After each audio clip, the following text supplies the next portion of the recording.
Hi there. It's the first part of August and we have our monthly update. I am coming to you from northern Arizona, working remotely for the next few days from my cabin. We have a bit lengthier update this time, but I think you'll find the information interesting.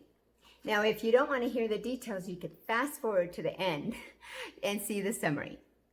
We all know that the market is hot, right? And there's just not enough inventory. So let's talk about what to expect for the remaining part of 2020. We'll break it down, first of all, with the economy and unemployment, and the second, with the trends that we're seeing in residential real estate. Let's get right into it by looking into our first graph of the economy.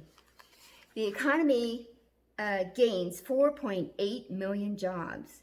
This is a much larger gain than was projected at 3 million jobs.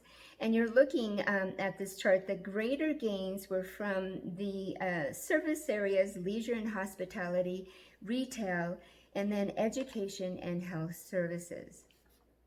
Wall Street Journal says U.S. job growth surged last month, underscoring the economy's capacity for a quick rebound if businesses continue to reopen and consumers regain confidence. Of course, a recent coronavirus spike, however, could undermine trends captured in this latest report. So hopefully it continues to be contained. The U.S. Bureau of Labor Statistics shows us the graph of the unemployment rate. And you'll see that slowly we're coming back down in our unemployment rate, and we're averaging 11.1% in the United States. In Arizona, we are averaging 10%, so it's just a little under the U.S. average. What's great, in Arizona, we are projected to have an annualized employment growth of 1.7% until 2026. In addition to the job growth, the population growth in Arizona will also help to insulate the downturn, with a projected 1.4% growth in population this year. Now, in the past, we've had a 1.6% year-over-year change, bringing us to a population of over 7 million right now in Arizona. Phoenix alone is the fifth largest city in the nation. Now, people are asking me, how is this unemployment affecting real estate? Wouldn't there be more foreclosures? If you look at this graph put together by Black Knight, which is a real estate analytic company, there it shows that of all active forbearances which are past due on their mortgage payment, 77% have at least 20% equity in their home. Black Knight says the high-level equity provides options for homeowners and policymakers and mortgage investors in helping to avoid a downstream foreclosure activity and default-related losses. So you're definitely in a better position now, preventing the foreclosures and defaults. So with higher employment and higher employment and lower defaults, we can see the demand in real estate to continue.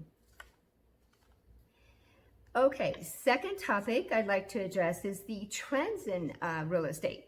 Looking at this graph indicates what is coming in the future. This tracks the number of showings in North America, which is United States, and it shows that we have a tremendous surge in home searching on internet sites. And this is an indication because of a growth in purchases, because most buyers search for homes usually 3 to 6 months prior to buying.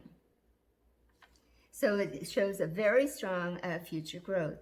The Housing Market Recovery Index is an index that's used by the National Association of Realtors, using 4 components to track the recovery. We're using February 1st as a baseline. And if you look, we are almost back to where we were prior to COVID. Economists say that the housing market is likely benefiting from low mortgage rates and stronger demand for large spaces as more and more people work from home and desire to move away from crowded cities. if you look at our local economy or local trends, taking a look at Scottsdale, we are surpassing last year in the number of sales sold. So we're 24% higher than the year before, and certainly going back to where we were prior to COVID. Also, we see the same thing happening in Paradise Valley with a 29% increase. This last chart shows you the year-to-year increase in views over property type. So you're finding that in rural and suburban areas are gaining a greater percentage of viewings than urban areas. So this is a reversal of what we had in Arizona in the last few years. So not only are people looking in rural areas, Zillow is also saying that the pandemic has altered what buyers value in their homes. They're predicting the open concept for open floor plans will no longer be desirable, and people are working more and more from home, so separate spaces are needed. Technology, efficiency, and customization or optimization are more important in a home.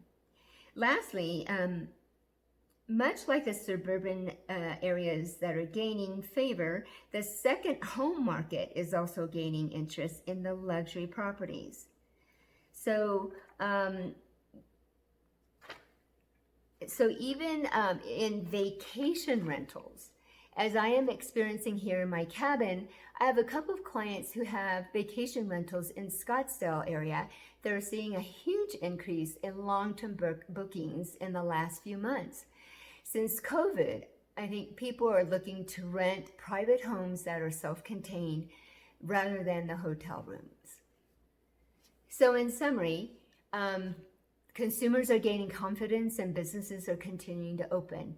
The economy will remain its course. If the economy remains its course to recovery and unemployment will continue to lower, we will certainly see positives in the real estate market. Phoenix Metro is positioned to have continued job growth and population growth, which will help us insulate more from the volatility. The equity that people have in their homes will give them options to weather their forbearances.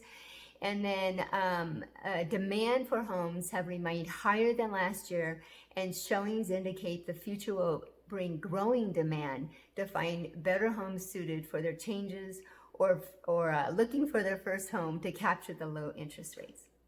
What we need now is to balance it with greater supply of listings and more homes to be built by the builders. Let me know if I can help you with any of your specific interests in Scottsdale real estate. Have a great day.